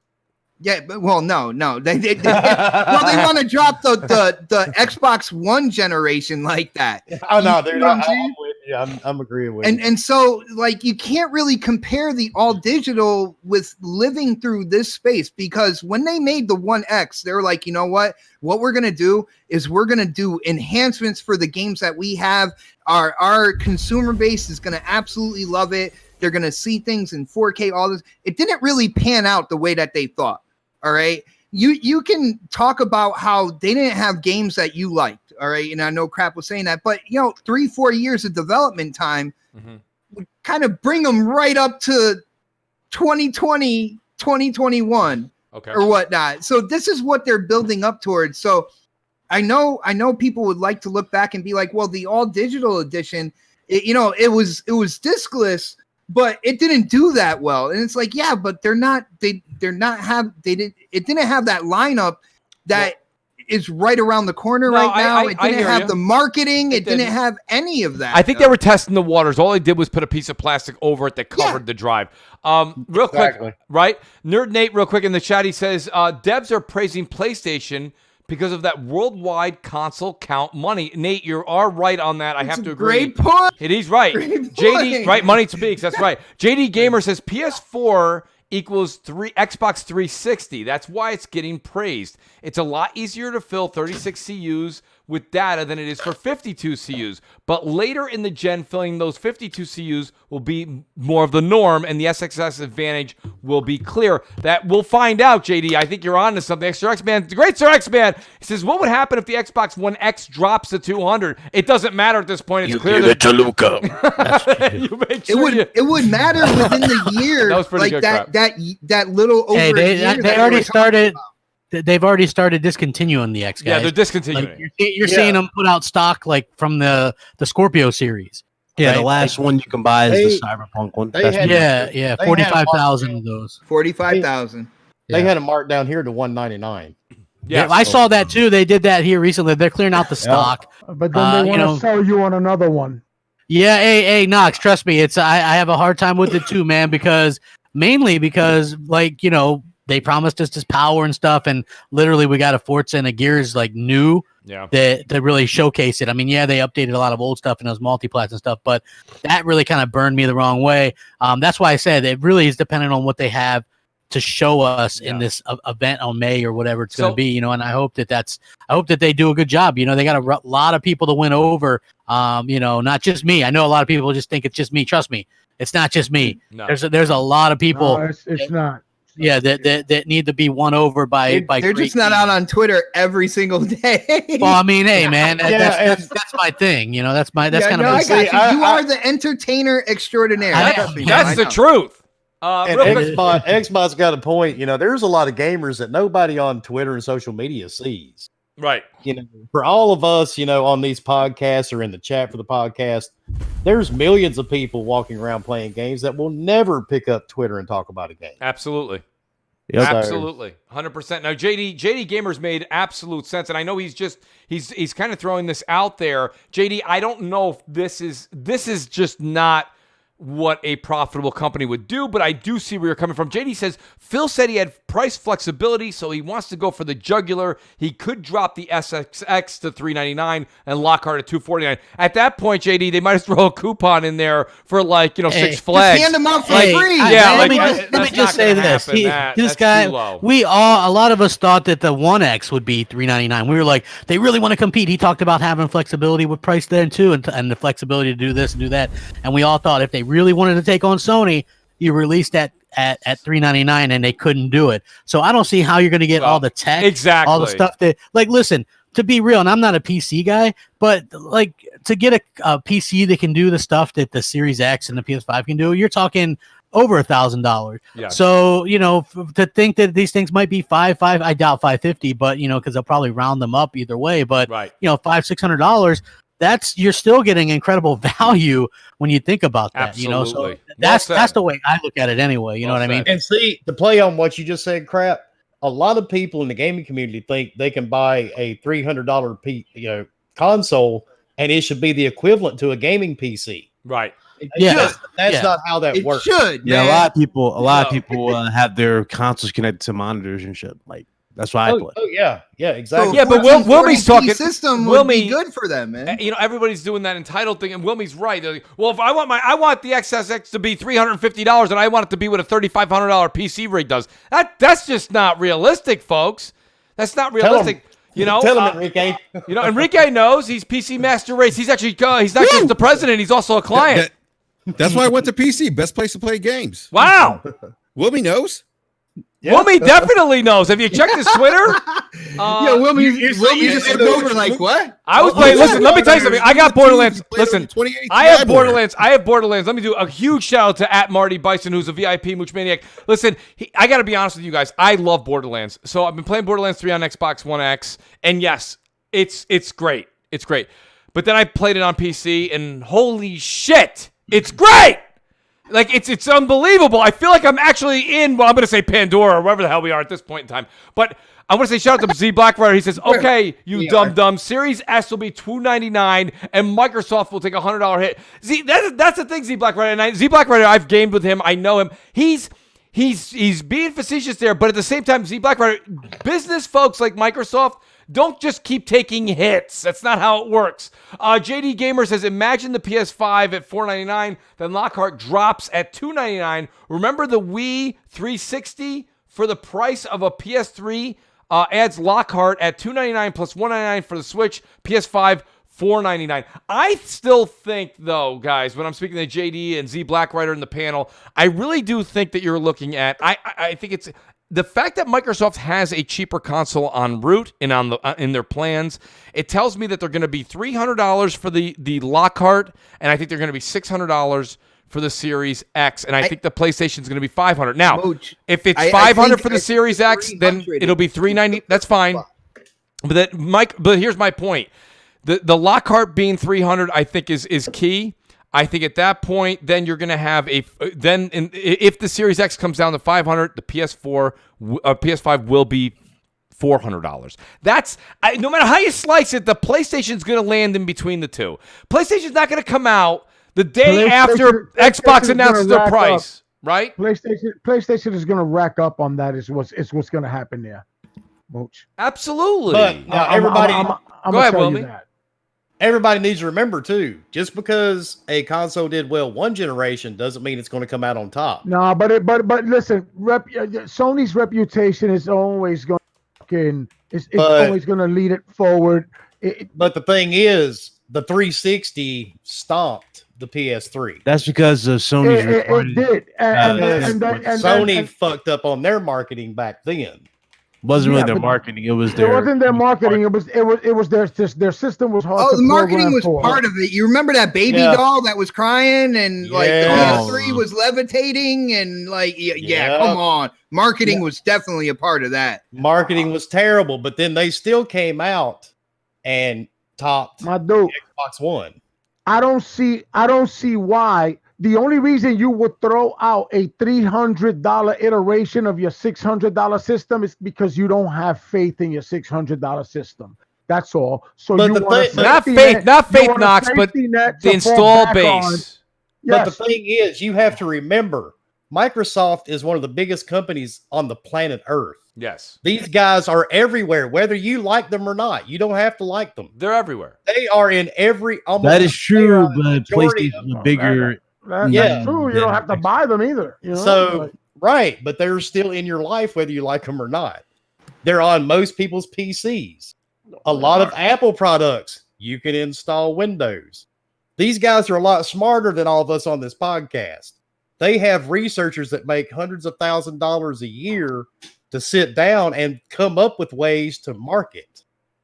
And it may not make sense to us, but to them, they know exactly what they're doing. I'll tell you this much. Now, Wilmy, I'm riding with you on that. The only thing I question is they've had a lot of failed issues. And a lot of companies do. It's not just them. A lot of companies. Apple almost went under, for crying out loud.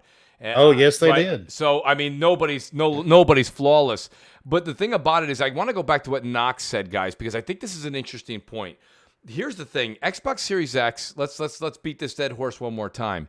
They know they have, right? They have a most powerful console coming out this year. Why are they doing the Lockhart? Why are they saying they're going to keep the Xbox One day one 2013 and S alive? It's because of what Knox said. The situation is, if they come out with the PlayStation 5 and they even match them penny for penny, they're going into next generation. I've said this a million times. A lot of people like to run. This was the worst generation to lose. I've been saying it for how long? It's the worst generation to lose. Yeah, it is. It is because everybody's like, unlike before where we weren't getting games digitally on demand, so many people have just bought tens, dozens, hundreds of games on, digitally on there, and, controller after controller. And it's just one of those things where, if you were going to, and now I get the whole idea behind Game Pass is to sort of alleviate that problem. They're trying. It's like, that's why they're giving you everything in the kitchen sink. They're trying to throw everything at you in the kitchen sink. The problem is, if you spend a whole generation building up trophies and friends and using that ecosystem on Sony, you're probably not going to just. You're not throwing that away. You're not throwing it away. Listen. Even if, I said, even if the neighboring high school in your own local town or city, has a better this and a better facility and a better pool and a better. Guess what? Your friends, your relationships, your yearbook signings, equivalent to your trophies, they're in your school right now. You're not changing schools. So the point of the matter is that when you look at this, let's take the Lockhart out of it. Let's take out all this stuff. Let's just say it was Xbox Series X going day one against the PS5, and the Xbox Series X matches the price, right? Takes the hit like everyone, they can take a hit, they can take a hit, they can take a hit. Okay, fine. They take the hit. Guess what? Right now, not everybody, majority of people who are PS4 gamers are going to PS5 regardless. Xbox is throwing Game Pass. They're throwing games at you for 99 cents. They're going to give you a lower, cheaper console. They're throwing the kitchen sink at you to see if you'll come over for the love of God. And that's the thing. The question is, will the Lockhart, will their new advertising, which we haven't seen yet, will Game Pass, will that move over people? Yet to be determined. It's an uphill battle. Go ahead. It won't. Yeah, Mooch. I was going to say something real quick. It might move some people over, but like some. It's interesting. So we had Optimus Code on a couple weeks ago, and he said this that behind the scenes there's analytics, there's data that shows that people, especially this generation, I think Crap said this was the generation to win, and it really was. There's data that shows that people are less likely to leave platforms because they're so tied into their friends list and their achievements. They're not just going to pick up and start over at zero again. That's not going to happen. Yo, check this out. Wait. It's going to be. It's very hard. Even Mikey Barra came out and said it's very hard to get people to switch consoles if you don't have big AAA quality experiences, right? Facts. And that's one part. But the part that Code talked about, I thought was very interesting, was that there's data out there. And these companies, you got to remember, these companies make a lot of their decisions are based on data. It just isn't how we feel about a situation. That's not how they operate, because they're dollar driven. It's all revenue, bottom line. They're looking at analytics. And Code even said it. He said the analytics show that people are tied into ecosystems now. And it's going to be very hard for people to leave something they've been tied into for the last 7 or 10 years when you look at their friends list and their trophies. Okay, you already said that. Now check this out. Yeah, when it comes down to it, I think people are thinking Xbox wants everybody to switch over day one right over here and stuff like that. And if that ever happened, I'm pretty sure they would be happy. Right. But what I'm seeing here is that it's what they've been doing in terms of mind share. Mm-hmm. All right. Good point, people are skeptical, are saying, well, what are you giving us? And they're like, all right, well, you got Phil Spencer, games are right around the corner. They showed the system, all that good stuff. They're going to make their money when it comes down to it. They have games going to PC. They are going to heavily promote Game Pass and xCloud. They are bringing in their revenue.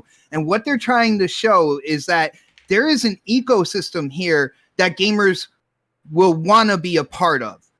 That's the marketing that's starting this year. That's the marketing that started with the Series X being shown at the Video Game Awards. They're not looking at it as like, man, day one, if we don't get so many people to switch over, it's a done deal. They're looking at it like, hey, we're doing a streaming service where people are going to be able to play games on their cell phones. We're releasing our first party on PC. We have subscription services for console and for PC as well. Their revenue is going to be coming in. What they're doing is they're showing an ecosystem that they're thinking, hey, the gamers are going to be like, damn, I want to be a part of that. All right. And that is Xbox, what they're you doing. said that already. But why are they looking to expand devices? I love you too, Enrique. No, I mean, seriously, but why are they, I mean, and I don't disagree about the whole revenue thing. They are going to drive revenue. And like what people say about the Xbox, at least this generation, has still been profitable for Microsoft. At the end of the day, that's all those companies care about. But if you look at like why they're looking to expand and branch out of the traditional console model, I always go back to one thing.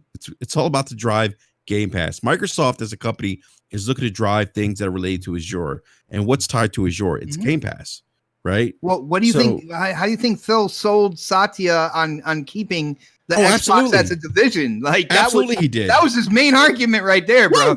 He walked in and said, "Woo!" Game Pass, Azure, let's go. Like, yeah. But at the end of the day, when it comes down to it, like they're not like, it's not like, well, day one, if we don't have so many people flip over, well, you know, it's a done deal. But they do need people. They do need to bring more people in though to sustain Game Pass. They have to. I think that's the only way that model works. Let me do this, Enrique. And I'll give you the mic back, Enrique, because this is one of my next topics here. And I want to do a shout out to Tereskel Bay. He says Sony sold the PS3 for $600, but it cost them around $800 to build. That's why I can't believe Sony taking a hit on PS5 to get it to $399. Understood. But here's my other thing. I want to switch subjects here because, Enrique, you just made a good point about Game Pass. And, you know, the whole thing with Red Dead Redemption 2 going in there. And I made a comment yesterday, and it blew up. And listen, it's not that. And shout out to Z Blackrider. He goes, Mooch, why do you hate Game Pass? I don't. Let me say it a little louder for Z Blackrider. Game Pass is great.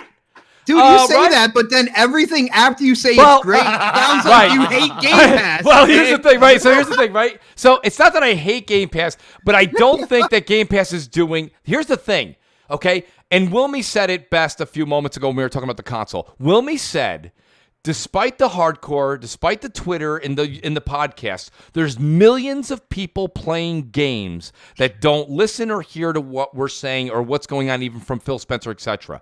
And that is where I base my thought moving forward. What Game Pass needs to do to be a superior product for Microsoft, a golden bullet, if you will, is it needs to reach everybody, not the people on Twitter, not the people that are just stopped by podcasts, not all of us. I got it. I get it. Everyone listening now and later, you have Game Pass. It's great. You got it for 99 cents. I can't, if I buy one Microsoft game a year, I get it. It pays you back. I get it. The problem is we all have friends that play just Call of Duty or just Madden or just Fortnite or just free-to-play games. Okay? I'm not friends with anybody that just plays Fortnite. That's fine, Will. I get it. Or just but NBA 2K. But my point being is that I've said this since day one with Game Pass, and it really only for maybe one title or two, but they've been indie games or smaller titles. For Game Pass to reach the masses, two things have to happen. Two integral parts. First party has to be stellar. Okay. And number two, if you want to put third-party games that are AAA in there, they need to be there day and date, not 2 years later, or at least a relevant timeline, like a month and a half, or a month, launch. Or 2 months, or I'll even go. You know what? I'll go. You know what? Wait, whoa. Launch, something like that. Knox, I'll go. I'll even give you Knox. You want to know something? Just so everybody understands what I'm trying to say. No, wait. Pro Xbox, 6 months. I'll give them 6 months. But my point being is, you can't, like, everybody's all excited that listen, when it comes to something like Red Dead Redemption 2, okay, it's been on sale for 2 holidays now for about $30 or $40. People saying like they're waiting for a deal. It's been on sale numerous times. It's been on sale forever, okay, exactly. And if you've either played it, bought it on sale, or you've decided that game's not for you.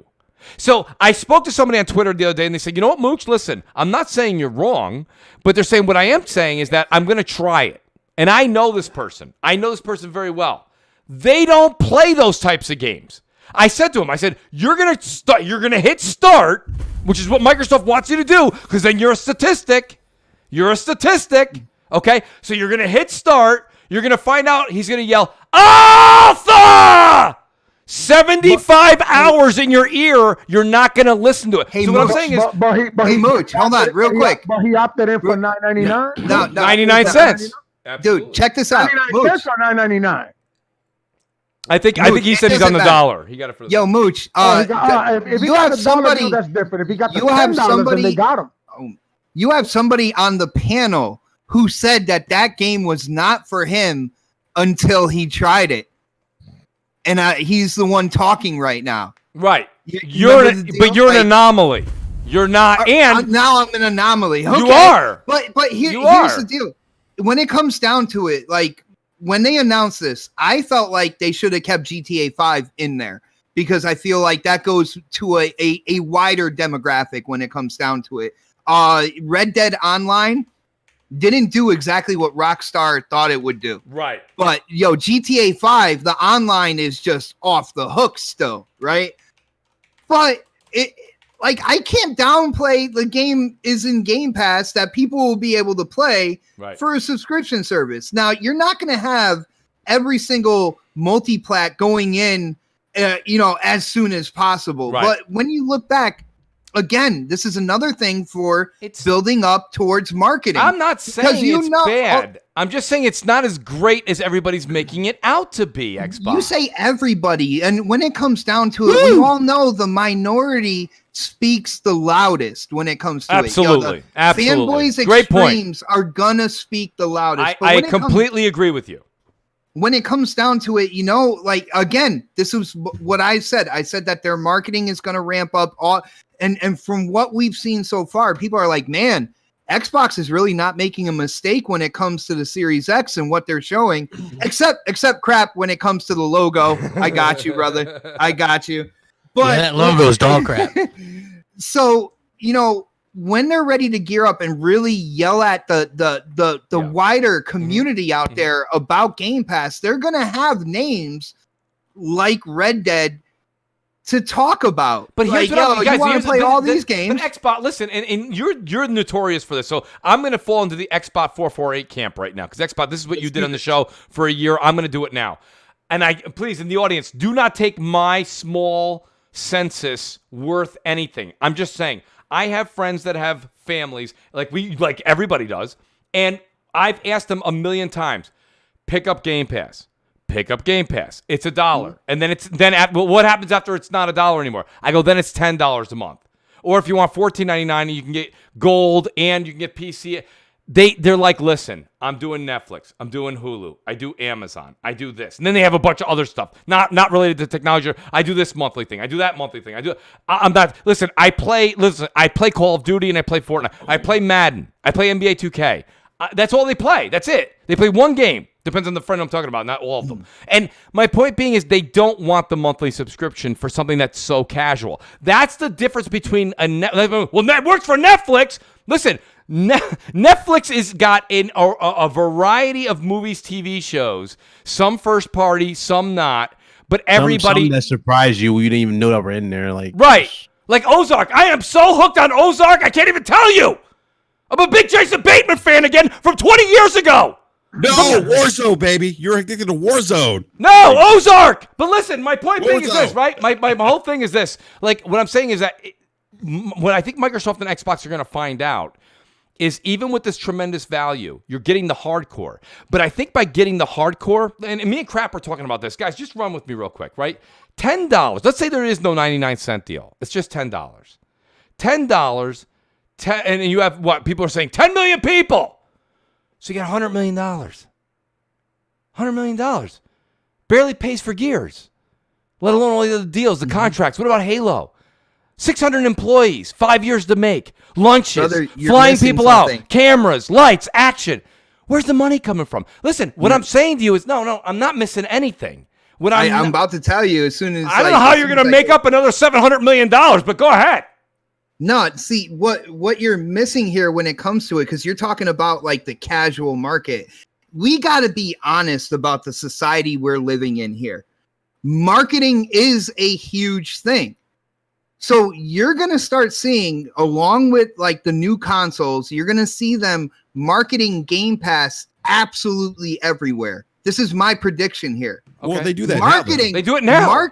No, they don't. They market it. Yes, they do. They market it on not like they are about to do. It's on YouTube. Where are they going to market it? Condoms next? Dude, anytime you see the Series X and you see like the new console, and you see games they've been advertising it since 2017. Xbox. I'm telling you, they are gonna do it. Well, first off, you're gonna have a bigger audience paying attention to this as well because what audience? You have a launch year coming out with new consoles. Yeah, that's going to rival the PS5, which has 110 million people that already own their predecessor. Okay. I'm talking about marketing for Game Pass here. I'm talking about when it comes to their marketing, because it is a launch year. They're putting more money into that, right? Am I hope so. Ask Phil. Okay, that's something that you would normally do. So at that point in time, Ori's what do you call it? What is it called? Their production, their money went into Aaron Greenberg wearing a onesie. Oh goodness! Damn. Well, yeah, that wasn't very good. That Ori, was questionable. Listen, here's I my would definitely have put somebody else into that onesie. My point being was that like Ori's a fantastic game. It's an outstanding game. I played it, I beat it, I loved it. I freaking loved it. Had its technical issues, but nonetheless, I still loved it. But the thing about it is, it like when I beat it, like it said 2.9% of people beat the game. I hear you, Javier. That's not good. That's not good. Like you're telling me 10 million people have Game Pass. Everyone's coming in. Everybody can't wait to get in. And 2.9% of people beat Ori? Probably it's the only game coming out this year from Microsoft besides Halo before the next generation launches. And real quick, I'm going to say a quick shout out and thank you to Jessica. Hold on, let me just give a quick shout out and thank you again to the great. Hold on, please. Jessica Pham, Red Dead Redemption 2 says is on Game Pass, and because they want to increase their multiplayer base, they increase their microtransactions. Jessica, you're not wrong. You're not wrong. But the question is, it'll go up. Naturally, it'll go up because you're going to get 8 to 10 million people to have the possibility to jump into it. But just like GTA 5 went in a short time ago, GTA 5 is leaving. Remember this, guys. Here's the other thing with Game Pass you guys don't get. No one brings it up. It's not the vault like EA Access. It goes in, and these high-priced games, especially Rockstar, they come out. GTA 5 for first party. Right, except for first party. Right? But my point being is that right now, GTA 5 went in like, what, 6 months ago, 8 months ago? Was it a year ago? It's out. And GTA 5's online is way bigger than Red Dead Redemption 2. So it's going to go in, and then it's going to come out. Cyfix X Initiative says he sold salt to the ocean and can't sell Game Pass to his friends. Come on. Listen, I got news for you. I'm having a hard time. Don't blame me. That's Xbox's fault. I'm trying to sell it. What are you telling people when you try to tell them about Game Pass? They say to me, so what game are you playing? I'm like, Ori. Oh, really? That's cool. How much is it? I'm like, it's $1 for you. All right. What is it after that? It's $10 a month after the deal runs out. Nah, I'm good. So let me. Okay, so they asked me what's it? Right, but any energy behind it either, man. So no, it ain't. Well, what energy do you want me to do? I can't sit here and play the trumpet right now. It's great. Oh, thank God you can't. I tell them. And Wilmy, I'm a hell of a trumpet player. But listen, my point being is this. He wants you to be the salesman. But no, I know. Actually, no. Good point. You're gonna get it because of this, right? Well, no, I do. Actually, no. To be honest with you, I am. No, but Knox. Guess what though? Forte and Xbot are correct. I kind of played it down there. I tell them all the games that are in there. You should get it. Why would you not get it for $1? It makes no sense not to get it. Nah, I'm good. So let me. Okay, so because they know they're never gonna play. Well, see, this is the thing. That's what they say. I never have a problem with selling Game Pass to somebody. All I gotta do is mention it and say what it is, and I just pull up my phone and show the app and show. Well, I haven't been able to do that lately because I'm not letting nobody touch my phone. But but when we were open, I swear I sold 90% of the systems I sold left with Game Pass because for the most part, most people don't really know about it. On the second thing is once I pull up my phone and I show them all the games that are in the Game Pass app, I say, look, and not only do I tell them just to go home and buy it for $1, I make them buy Xbox Live. I say, hey, this is your best opportunity. Buy Xbox Live for a year. And then go home and upgrade your Game Pass, and you'll have a year of Game Pass for basically the price. Yeah, but Forte. If you spoke to anybody from Microsoft, but you know how many people come back to my store just to buy the 6 month, the 4-month Game Pass for $44 after the fact. After their thing has run out, they'll do like the 3-month membership, and they'll do the 1 month. But Gaming Forte, the same person that's doing that Also, we'll also go 4 to 12 months without coming in and rebuying. No, because it depends on who's for. That's the thing. They're doing it like Knox. No. I don't agree. I don't agree with that because that's what Knox is saying. And after my $1, when my $1 runs out, which is 2022, by the way. Okay, when that runs out, I'm doing what Knox said. When a game comes out from Xbox, and this is probably, I bet you Xbox people are listening to this going, I'm going to pay $10 for the 1 month. But are you? And I'm gonna get the game, and I'm done. I'm a rocket for 30 days. I'm a rocket for 30 days, and I'm done. This has nothing. I'll pay $10 to bust it out for 30 days. Listen. I'm not being, and it's not being. That's a smart consumer. Gentlemen, of course.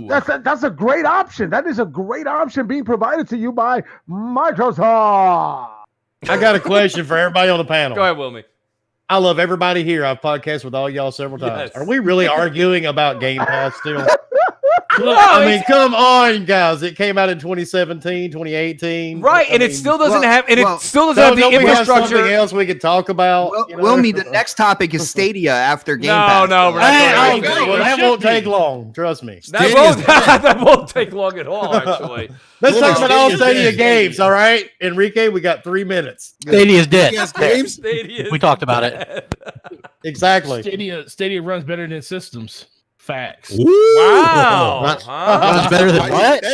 It runs better than Xbox One and PS5. Yes, I got it changed. Awesome. Let's talk about Stadia then. It doesn't run better for me. I can guarantee that. What kind of internet you got, sir? You got a potato over there running your? I guess so. Because I can't even load it up. Because let me tell you right now, as we are talking right now, I am on Destiny playing Stadia in the. Why am I not surprised you're playing Destiny on a podcast? No joke. On a podcast. That's why Forte's been quiet the whole time. Look, no, I ain't been quiet. Just nothing. I didn't want to talk about none of the stuff that was really going on. No, because you were playing Destiny. No, but the question. No, because you were playing Destiny. I'm playing Destiny right now. What that got to do with anything? Yeah. Okay, putting on the pause menu or being in the. Sir, I wish I was streaming so you can literally see that I'm running around in the Crucible in Burning Light and actually killing people right now. So listen. What you're talking first of all, let me say this much. People can multitask. First of all, listen. I'm going to defend Forte. Listen, I'm going to defend Forte on this. Listen, Stadia. Wilmy, you got it too. Stadia. Yeah, I was going to say Stadia works.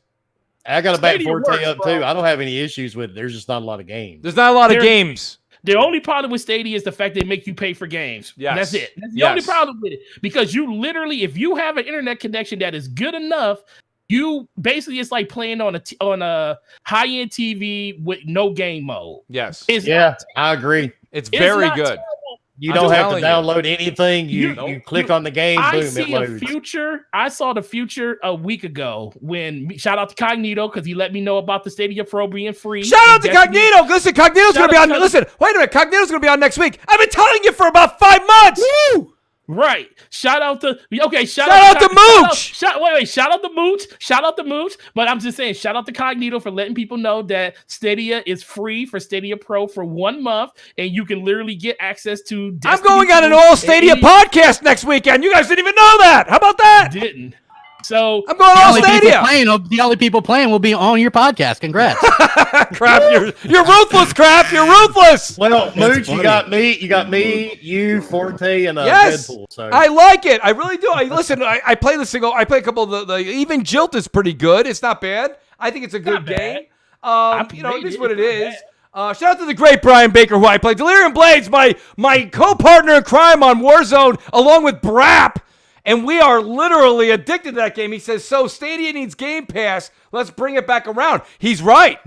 He's right. I'm not going to actually. He's right. Definitely needs Game Pass. Stadia needs Game Pass. Microsoft needs new AAA IP. That's the difference, folks. Because Stadia is preaching play great games on the go. Microsoft's saying buy my $600 console. It sits under your TV. Hey, Forte. Z Black Rider says you have a very pretty voice. Wow. You got a real pretty voice. You got a real nice voice, Clark. Somewhere with that, but this is a gaming podcast. I love it. Guys. It's almost 9 o'clock here, and Wilmy, thank you for Wilmy. I want to thank. Crap ain't going nowhere. Crap, he can't leave. Crap, actually, you know what? I like to think. Yeah, I got, you know, I like to think of it as a soccer game. Look, man, Crap. just because you're married now doesn't mean your wife runs the house. It's not that. It's just I guess I got to get out of here, man. He's like, I gotta get out of here. Crap. Here I'd like to institute soccer rules. If we start 12 minutes late, we have to have a 12-minute delay. Hey, you could have started 12 minutes earlier, man. That ain't my fault. You said I shouldn't have waited? Yeah, I would have jumped in, man. I know the drill. Hold on, Crap. Listen. Oh, you definitely know the drill. Let me start with you, Crap, so I can hold you here. You can't leave. Real quick, you've been very vocal on this. The Xbox Series X logo, people gave PlayStation a lot of crap for just taking the 4 out and putting a 5 in. What was your it's a recognizable thing, right? Like it is. It's like the Nike logo or something like PlayStation. You know what I mean? Xbox was pretty recognizable. The only thing I can think of is they're trying to get more worldwide appeal with this thing. And so maybe they change it up because believe it or not, outside of like the US and the UK, not a lot of people are messing with Xbox. So, you know, people trust Sony. I don't mind the logo, Crap. I don't really mind it. I don't think it's I think it's very, here's the thing for me, right? And this is where I hope the games differ. And I've seen people talking about this and mention this, so I don't want to take 100% credit for it. But a lot of the stuff they're doing seem very safe. Like that's a safe logo. The design of the Series X is very safe. The controller that they're using is very safe. Almost the same thing that we have now, except for it's got a share button. So they're going very safe with everything they're doing, right? Like I hope that the games aren't as safe, to be honest with you. So, but if the games are great, I don't think it'll matter with the logo. You know what I mean? But I do think it's funny that, you know, that PlayStation logo was a huge hit. Everybody's talking about it for days and woo, you know what I mean? And then the Xbox logo comes out and everybody's like, ugh, you know what I mean? For the most part, leaked? It wasn't even announced. Like, yeah, I mean, I guess it's leaked or whatever. I mean, at the end of the day, I guess it won't make really much of a difference. But like I said, it is a little bit odd. You know what I mean? Like I prefer the Xbox logo. You know what I mean? Like I don't get the whole thing that they're trying to do there, but yeah. Well, Crap. Listen, what they're doing here, I applaud them for, and when I say this, I think you'll come around. The thing they're trying to do is they're trying to get away from this generation. Yeah, I mean, they should do it and quick. I don't blame them. And quick. Why would they pick a running back? Never mind. Shout out to your team picked the running back. Your team picked the running back. Beautiful. Shout out to They don't need to reinvent their logo. Crap, that's a good pick, man. To come back. I've never heard of him, so I don't know. But it's like, yeah, he played at Ohio State. He's actually not a bad running back. What's his name? Good. J.K. Dobbins. But the problem is that we already have 3 running backs, man. I like Ingram and and those guys, So I don't know. Yeah, but you can. This guy's pretty fast. Oh, you think he'll compliment Lamar good, huh? Yeah, he's good. I mean, that can't be a bad thing. But they had Mims. They had Mims, man. They could have picked him. You need that other wide receiver. I wish, but I mean, he's got a little bit of the fumbleitis, but it's a deep draft too for wide receivers. So. Every rookie quarterback's got fumbleitis. Real quick, I'm going to say shout out to Sir X-Man. Sports! Sir X-Man says, sorry. Mooch, he says, Mooch, all the critics say xCloud is better than Stadia. Not really. No, they don't. Well, Sir X-Man, what you're listening to is people on Twitter. But Sir X-Man, and in all honesty, if you listen to what people are saying in the tech, they say the tech is great. The problem is what Wilmy said is 100% accurate, is that the tech is working phenomenally. They don't have a library. And that's why something like Game Pass works very, very well for a Stadia or what's coming up with Amazon.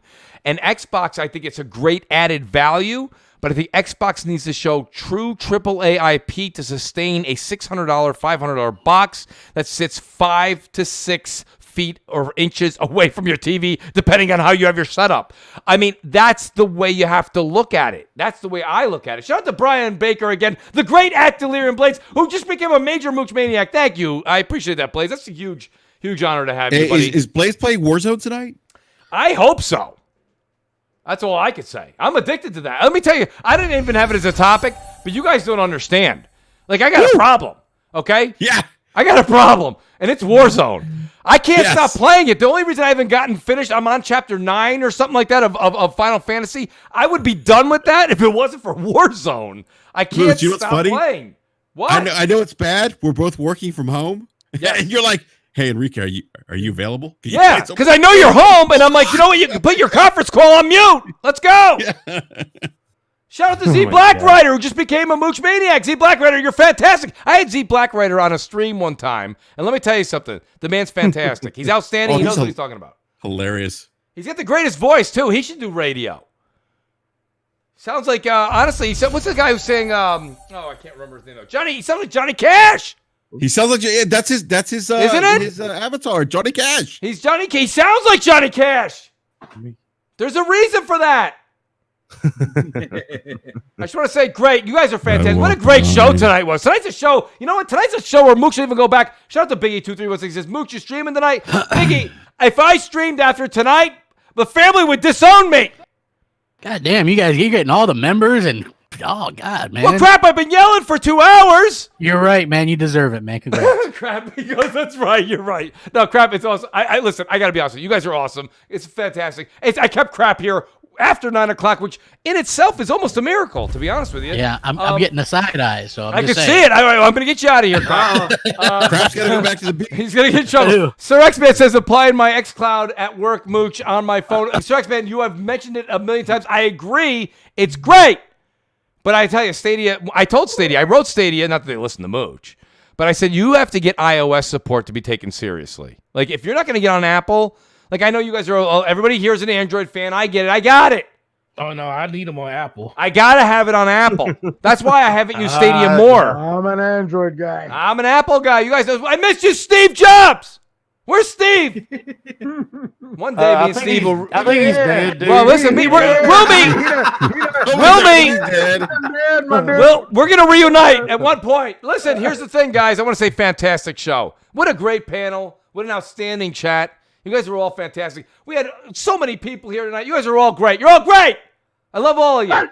Let me just go backwards here and then try to do my best in reverse order here. The great Mooch Maniac, Major Mooch Maniac, Wilmy Hood on the show. Wilmy, it is an honor and a privilege to have you here, buddy. You do so much for the community. You've done so much for the Mooch. All I can say is thank you a million times over on the show and to yourself right now. Wilmy, thank you. Please tell people where they can find you, and I can't wait till you're on the show again. Oh, I'm glad I was actually finally able to make it, dude. We've been trying to plan this for a couple of weeks. Well, you're busy. But, yeah. But you can find me every Wednesday night at Gaming Beyond the Box on my YouTube channel. It's just Wilmy Hood. You can find me on Twitter. Man, you can find me anywhere you can play a game. Look in Wilmy Hood for Xbox, PlayStation, Stadia, Switch, Steam, Epic. I mean, type in Wilmy Hood. You'll find my happy ass in there playing something somewhere. It's awesome, Wilmy. Always great to have you, buddy, and I can't wait. Let me know. Honestly, even if I got to book you out 2 months in advance, just let me know when you come back on the show, buddy. It's always great to have you here. Always enjoy it. Thank you, Wilmy. And then I've got the great BitCloud Gaming. BitCloud is literally done. You guys don't realize this. About 17 hours of straight podcasting. He's got to go to sleep. The man needs some rest, but he'll probably play some more Final Fantasy. BitCloud, let people know where they can find you and an outstanding show you had before CrossFire tonight. Oh, thank you. Thank you so much. Appreciate the invite. Awesome to be here. Good to talk to everybody. Xbox 448, Gaming Forte, Knox, Crap, everybody. Good talking to you. Wilmy, good talking to you. And yeah, hope you guys enjoyed the show. Thanks again for having me. Appreciate it, Bit. Thank you so much. And then I got the man himself who was absolutely wired. He was so hot. We had to run to New York and splash some water on him. Knox. Awesome to have you on, buddy. We chatted earlier before the show as well. Listen, buddy, you're passionate. You bring a lot of fire. You bring a lot of heat, which I love to Crossfire. Love having you on the show. Let people know where they can find you, buddy, and I hope you'll be on soon. Oh, man, you already know, brother. Anytime, man. It's always a fucking pleasure, bro. Always a fucking, man. Like always, man. Excellent panel. Chat is off the hook. In Knox We Trust right here on YouTube. If y'all want to go check it out, go ahead. You know, at Dean Knox on Twitter. Y'all already know. Appreciate that, buddy. Thank you. And then I've got like I said, we have Brian Baker, who's a Mooch Maniac right now, but we also have Brap, who is the other in the trio. It's fantastic to play Warzone with the Brap. Enrique, let people know where they can find you, buddy, and it is an honor. And let me tell you something. I'm going to give you a quick promo. I won't mention who it is. I'll let you do it. But Enrique on Brap is having a special show tomorrow night, and he has an outstanding guest, an absolutely stellar guest, and I'll be tuning in. I hope all you guys do too. Enrique, let people know what's going on. Yeah, so we're gonna have Digital Foundry's own John Linneman on Brap tomorrow morning at 10 a.m. Eastern Standard Time, and we've been working on this behind the scenes for probably about 2 months. And John has finally has some time to come on Brap. We're going to talk about video games, and the next generation consoles. So you guys definitely want to check this show out tomorrow. Digital Foundry on Brap. Can't wait. I'm super excited.